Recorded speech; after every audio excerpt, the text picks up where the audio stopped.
하나님 이 시간 말씀을 나누고자 합니다. 성경을 기록하게 하셨던 성령님, 이 시간 우리가 하나님의 말씀을 깊이 경험할 수 있도록 계시의 정신을 더하여 주시고 성령의 명쾌한 조명을 허락해 주시옵소서. 들려지는 말씀 사람의 말로 받는 것이 아니라 하나님의 말씀으로 받게 하시고 이 말씀이 우리의 영혼을 만지고 지나가는 흔적들마다 인간의 죄의 기질과 악의 습관들이 사라지고 예수 흔적만 남도록 은총 나뉘어 주옵소서. 예수 이름으로 기도합니다.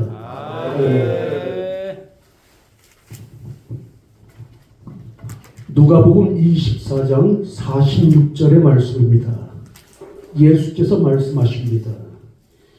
이같이 그리스도가 고난을 받고 제3일에 죽은 자 가운데서 살아날 것과 또 그의 이름으로 죄사함을 얻게 하는 회개가 예루살렘으로부터 시작하여 모든 족속에게 전파될 것이니 기록되었으되 너희는 이 모든 일의 증인이라.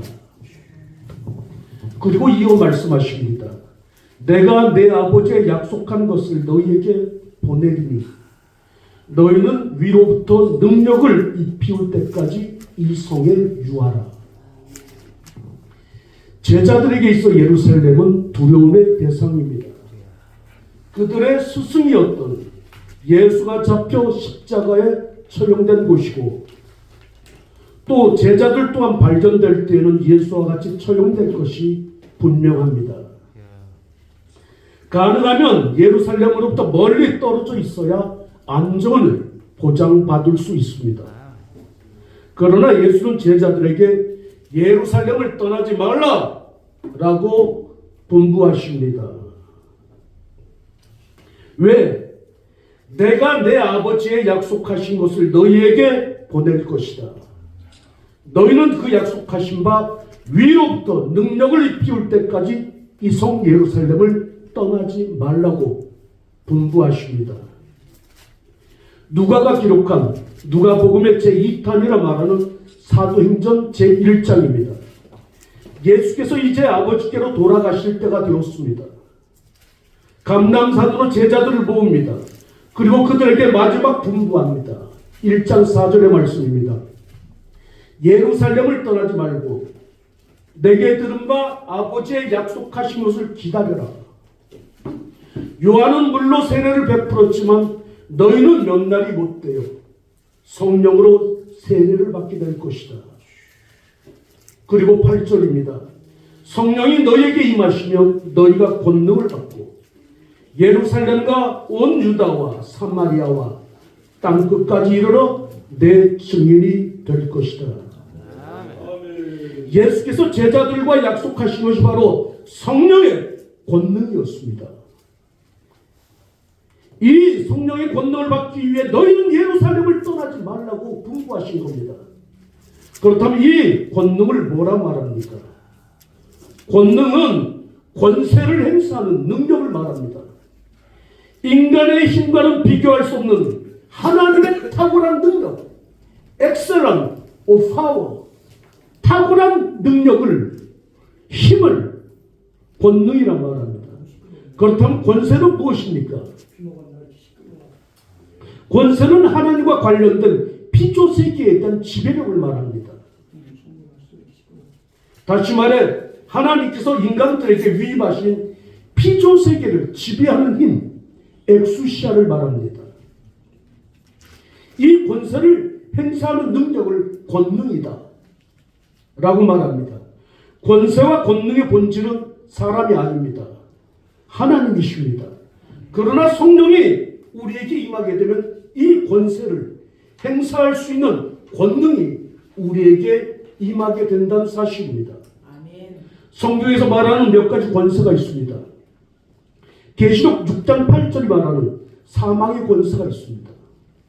시편 49편 15절이 말하는 음부의 권세가 있습니다. 계시록 17장 12절 13절이 말하는 짐승의 권세가 있습니다. 그러나 성령께서 우리에게 위임하신, 다시 말해 우리가 하나님으로부터 받게 되는 권세는 이 모든 세력들을 지배하고 압도하고 억압하고 도만하고 파괴하는 하나님의 권세, 엑수시아를 말하는 것입니다. 예수께서 이 강력한 권세를 행사하는 능력을 제자들에게 약속하셨습니다. 또 이 강력한 성령의 권능을 받아 땅끝까지 이르러 십자가의 복음의 증인이 되라 라고 분부하신 것입니다.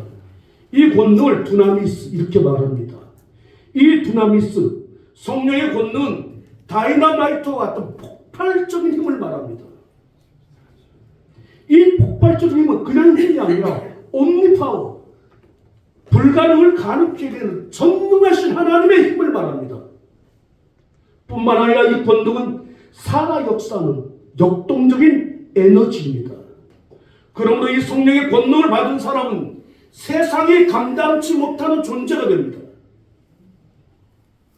새우 같으나 고래처럼, 고양이 같지만 사자처럼, 질그릇같이 연약한 육체에 하나님의 전능하신 능력을, 폭발적인 힘을, 살아 역사하는 역동적 에너지를 담고 살아가는 하나님의 강력한 도구가 되게 됩니다. 오순절이 이름의 제자들이 다 한 곳에 모였습니다. 호련히 하늘로부터 강하고 급한 바람 같은 소리가 있어 제자들이 모인 온 집안에 가득합니다. 또 불의 혀같이 갈라지는 것이 저희에게 보여 각 사람 위에 임하고 저희가 다 성령의 충만함을 받고 성령의 말하게 하심에 따라 방언으로 말하기를 시작합니다. 다시 말해 예수께서 약속하신 성령이 임하신 것입니다. 제자들에게 성령의 권능이 임하게 되자 가장 먼저 나타난 외적 증거가 은사였습니다.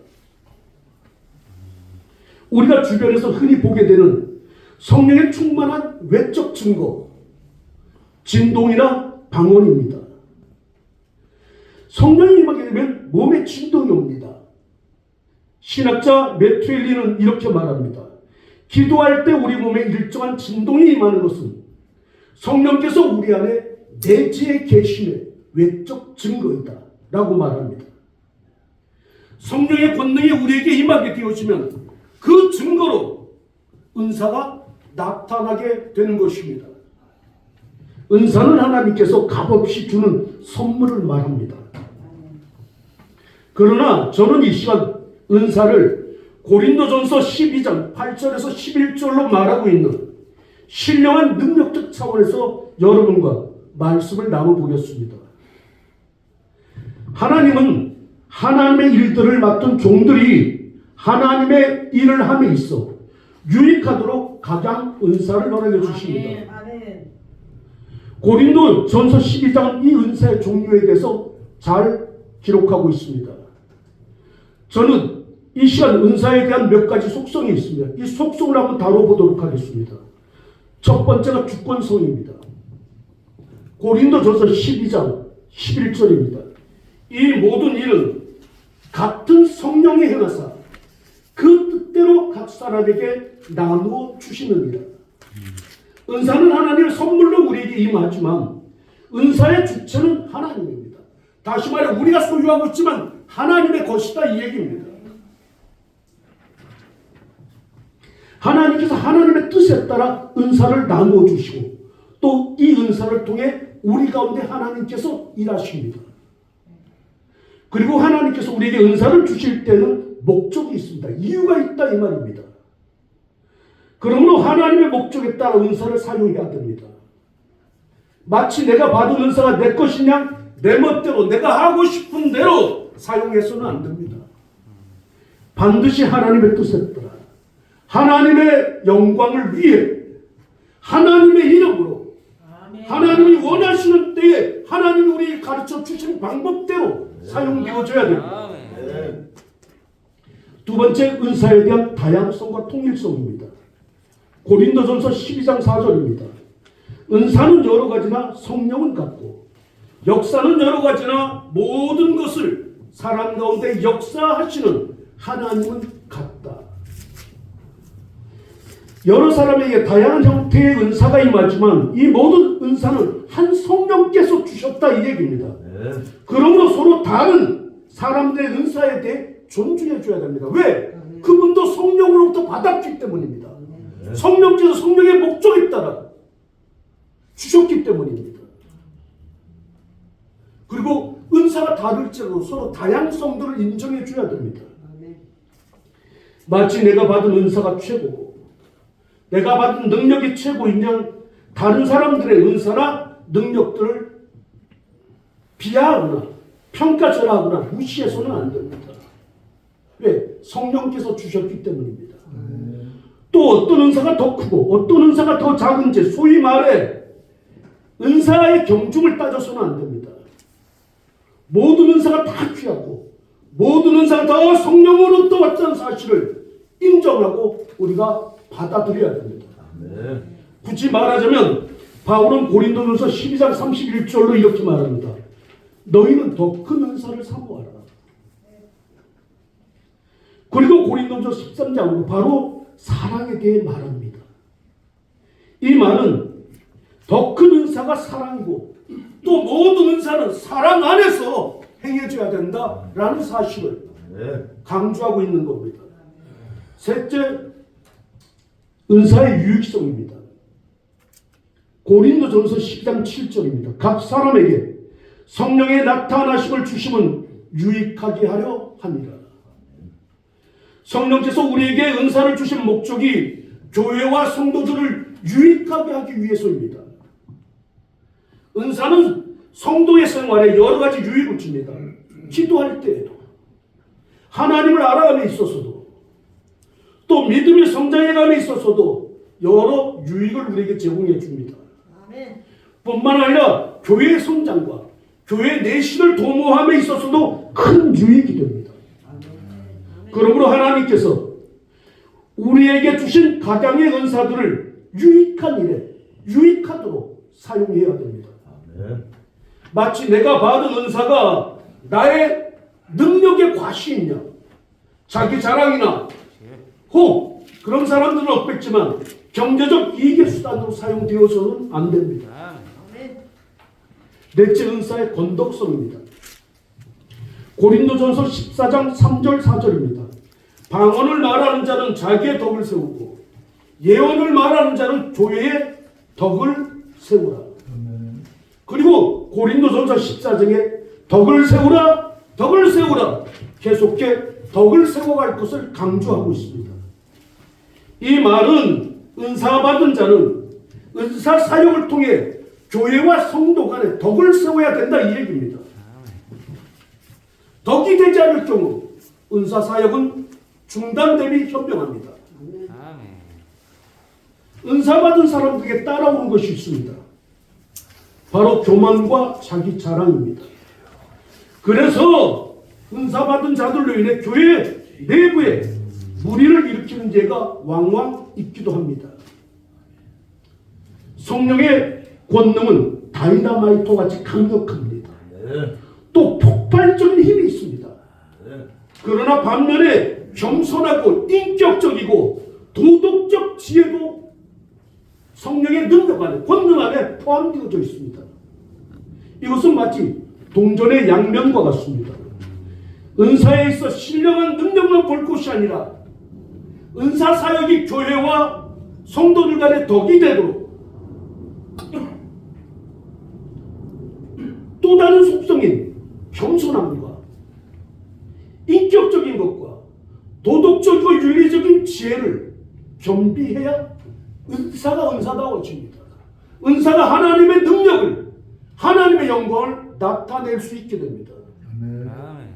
뿐만 아니라 그리할 때의 은사가 하나님의 영광을 나타내는 하나님의 강력한 의의 병기로 쓰임받을 수 있게 되는 것입니다. 우리는 하나님을 말할 때 하나님은 윤리적 유일신 혹은 도덕적 유일신이라고 말합니다. 그러므로 하나님의 영이신 성령도 마찬가지입니다. 그렇기 때문에 우리의 은사 사역도 윤리적이고 도덕적인 토대 위에 건전하게 상식적인 면에서 행해져야 됩니다. 신령하다는 이유로 이상한 행동을 해서는 안 됩니다. 38선 넘지 말라고 그어져 있습니다. 38선 넘나들면 빨갱이 되는 겁니다. 우리는 신학과 교리를 성도들의 삶의 경계선이라 말합니다. 우리의 은사사역이 신학과 교리가 정하고 있는 기준들을 넘어서면 사이비 내지는 이단이 되는 겁니다. 지극히 상식적이고 윤리적이고 건전한 차원에서 은사사역이 이루어져야 됩니다. 사이비 교단들이나 이단 교주들의 특징이 있습니다. 그 공통점은 색은 행괴입니다. 색은 은밀한 것을 추구합니다. 행괴 그리고 이상한 짓거리들을 합니다. 이게 사입이나 이단들의 공통점입니다.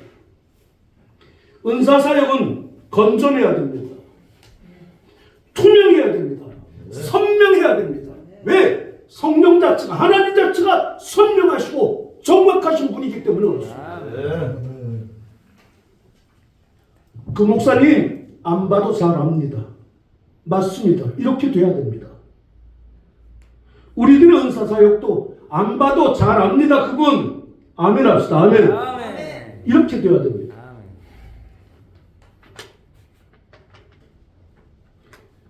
우리가 받은 은사가 정말 하나님께로부터 받은 거라면 모든 사람에게 어떠한 때에 어떠한 장소에서 은사사역이 이루어지더라도 공신력을 얻을 수 있어야 됩니다. 왜? 그 근거가 또 그 증거가 하나님이시기 때문에 그렇습니다. 은사는 양날의 칼과 같습니다. 잘못 사용하게 되어지면 다른 사람도 죽이고 자기도 그 칼에 찔려 죽는 겁니다. 칼이 좋다 나쁘다의 문제가 아닙니다. 먼저 칼을 쓰는 법을 배워야 됩니다. 그리고 그 칼을 용도에 맞도록 사용할 수 있는 지혜가 있어야 됩니다. 고린도전서 14장 40절입니다. 모든 것을 적당히 하고 질서대로 해라. 제가 공동 번역 성경을 읽어보겠습니다. 모든 일에 점잖하게 하시고 질서 있게 하십시오. 라고 기록되어 있습니다. 과유불급이란 말이 있습니다. 지나치면 모자란 것만 못하다라는 말입니다. 은사가 바로 그렇습니다. 고린도전서 14장 33절입니다.